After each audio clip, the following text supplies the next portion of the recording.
I don't know if I'm the only one where social media is serving you an overabundance of cute panda videos, but now I want one. Obviously not a real one, but I think I can make one. I'm thinking I'm going to use the Barnaby pattern, do black for the arms and the ears, and I think a strip across the chest, and then we'll have ourselves a panda.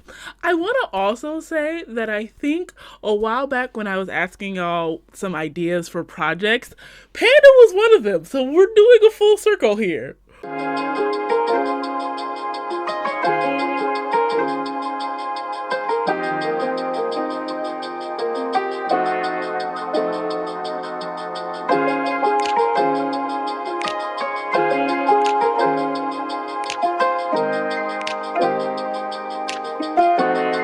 From the first moment I saw you, I knew I had to make you mine. Wanted to know everything about you. I didn't want to waste no time. What's something I can do for you, darling, that would make you smile? I'll bring you flowers, girl. Okay, pandas. Let's go back to pandas, because pandas are fun. But I've watched so many of the videos where like either they get scared by one of their caretakers or they fall from like a high tree. It's like, yo, you have no sense of self-preservation, but you're so gosh darn cute. Oh, did I miss a stitch? Oh, that's gonna be annoying.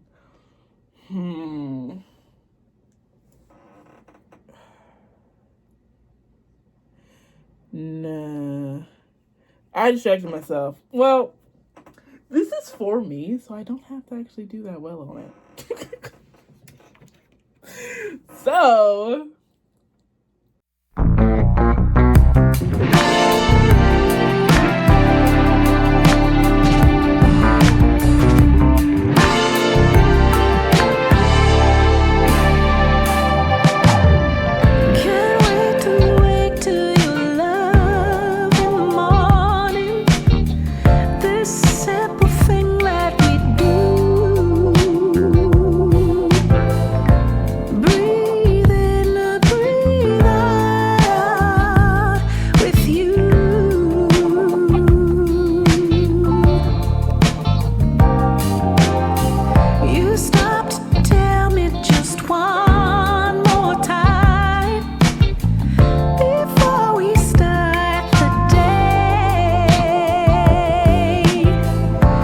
I'm halfway through this head, and I fear I have once again underestimated how big this was gonna get.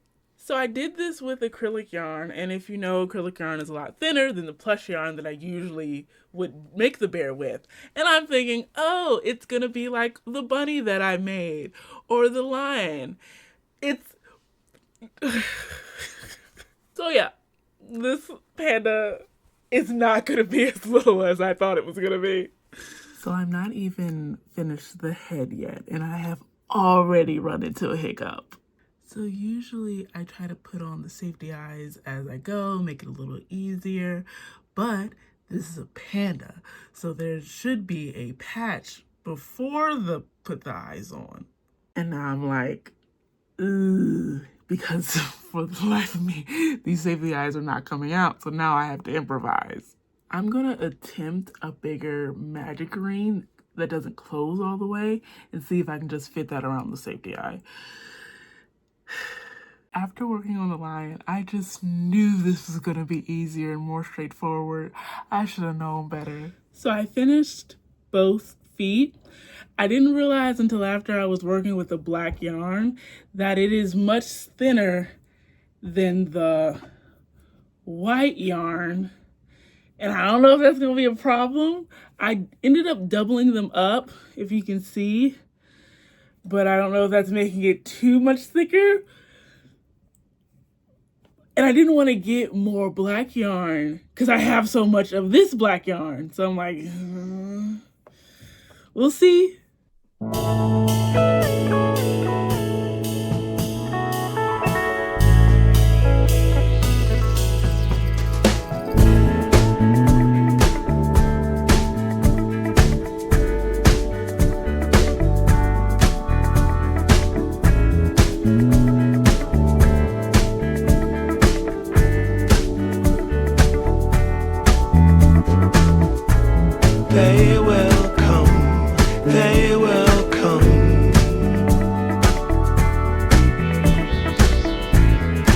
like the sun, like the sun.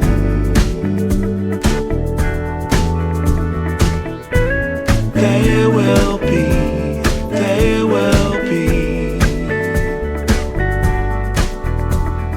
everything,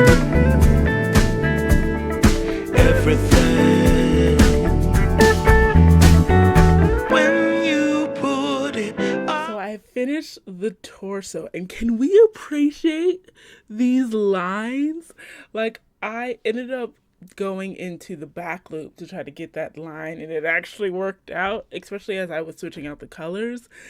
We just love when a plan comes together. As I may have mentioned, the black yarn, one strand is a little thin, and I think the double strand is a little too thick, but I think it still works from that transition from the white to the black. It's for me. So I don't really have to be too particular about the texture.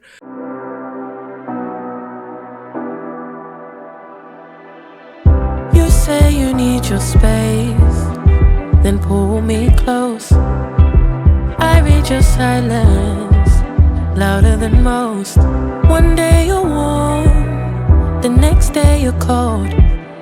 Got me second guessing what I already know. I give you love, but you ration yours, but you ration yours. You open up just to close the door, just to close the door. I stay up late, trying to read your mind. I can't read your mind, but your love got rules that change all the time, change all the time. Why are you always halfway in?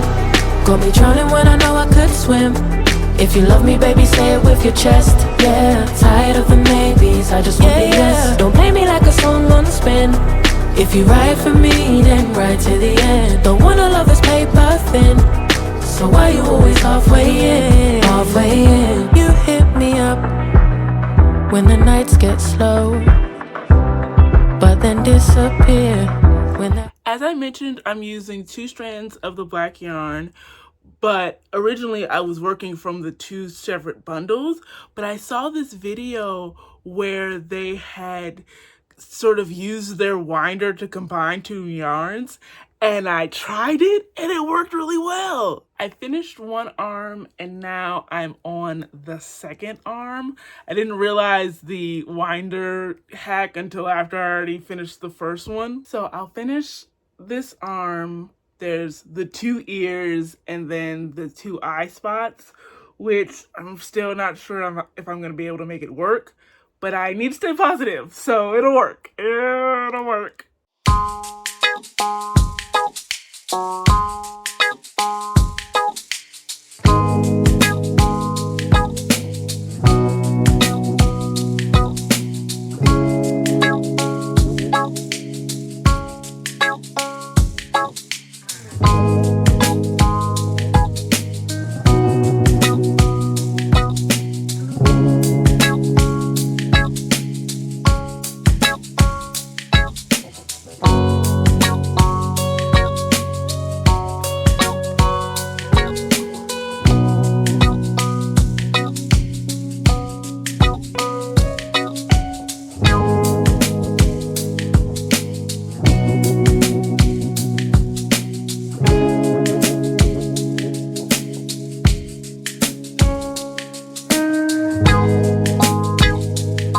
So both ears are done, and now we have the eye patches, and I almost forgot the muzzle. I kind of want to do the muzzle first because I know the eye patches are going to be hard, but I'm working on the black yarn right now, so I kind of want to finish all the black yarn stuff before I move on. Surprisingly, the eye patch wasn't nearly as complicated as I thought it would be. So I basically did a wider magic ring and then only stitched on this one side a lot of double crochets and half double crochets, and it looks like the shape, and I'll just sew it around. I just need to make another one, which also means I need to remember what I did to make that one. So this still might get complicated. I spoke too soon. I don't remember what I did, and now I'm tired, so we're gonna start again tomorrow. So I managed to do the same thing for both eye patches. It's kind of giving raccoon right now, but I guess technically a panda is sometimes like a raccoon too, so it's fine. So we have one step left, the muzzle. I want to say we're almost done, but we still have to sew everything together.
So, surprisingly, this is getting, like, it's giving panda. I really thought that I would never be able to make it work since technically the eye patch is supposed to go on before the eye, but you already know. I put the eye on first, not really thinking about it. But this actually is kind of, I mean, maybe not speak too soon because I still have to attach the muzzle, but it's not bad. The eye patches are on. I must admit the MVP has been this super long needle because I don't know if you notice, this is the hole I have to work with and it is not very big. And so when I was using the regular needle, I could do it, but it wasn't that easy. And I remembered I had this one. And I remembered a Delightful video where she was doing a similar thing. So I was like, wait, I have this long needle. Maybe? It worked. Usually I would try to sew things on before I've completely finished the head, but obviously I didn't think about all this then. So the long needle is really coming in handy. So next up, I'm going to do the muzzle, and OMG, it looks so cute. It's probably going to end up being smaller than how I would usually do to fit in the space now that the eye patches are taking up a lot of space, but I think it's going to come together. This is actually coming together. So I am done with the face, and it looks like a panda. I'm so excited. I'm also hungry. So I think I haven't decided yet whether I'm done for today, or if I'm going to come back later, or wait till tomorrow. But it's really cute, like with the body. Oh my gosh. Oh my gosh. So I have the head attached, and I need to take you all the way close. Look how this seam, like, I don't think my seams ever look that good, but I think I did a mattress stitch, but instead of going a looping this way, I'm not gonna be able to describe it. I looped a different way. I'm not gonna be able to describe it well without like showing you what I did, but it turned out so good. So we have the arms next and then the ears, and then we'll be done. One other thing, I used a combination of my stitch markers and a pair of knitting needles to try to keep the head from moving around while I was sewing, and I think that worked. Instead of going straight down with the knitting needle, I went sideways to keep it from turning. So hopefully that's actually a technique I can use to keep the head on straight. But if not, it's back to the drawing board. The arms are on. They are probably the most even I've ever gotten them. Last up is the ears. We're almost done. I haven't even sewed it yet, and it's so cute. We're done! Look at it! It's so cute, and it looks like a panda. Now we gotta figure out what to name it. We're gonna have to do some brainstorming about that. But I'm so happy that the idea in my head is now in real life. It got a little touch and go there. I didn't realize that there were some areas that were as difficult as the lion, but we figured it out. So this wasn't a commission or a custom for anyone. This was just a project that I personally wanted because I love pandas so much. And I'm reminding myself that in the midst of orders, make a little time, if possible, for stuff that I want to make too. Now this was the Barnaby plushie, but customized. See where I'm going with that? The only thing I added was the eye patches and then a stripe of black across the chest. And this is another example of you don't have to make huge changes to transform one animal into another. Or rather, in this case, one animal to another similar animal. I love getting to the end of a project and just being able to look at it. It's like, oh, we did a good job. So if you want a custom or commission, the sky's the limit. Mostly, maybe within reason. You can email me at myamiplushies@gmail.com, or you can visit some of the places that I have on the screen or linked in my description box. Thank you so much for watching, and I'll see you in the next one. Bye!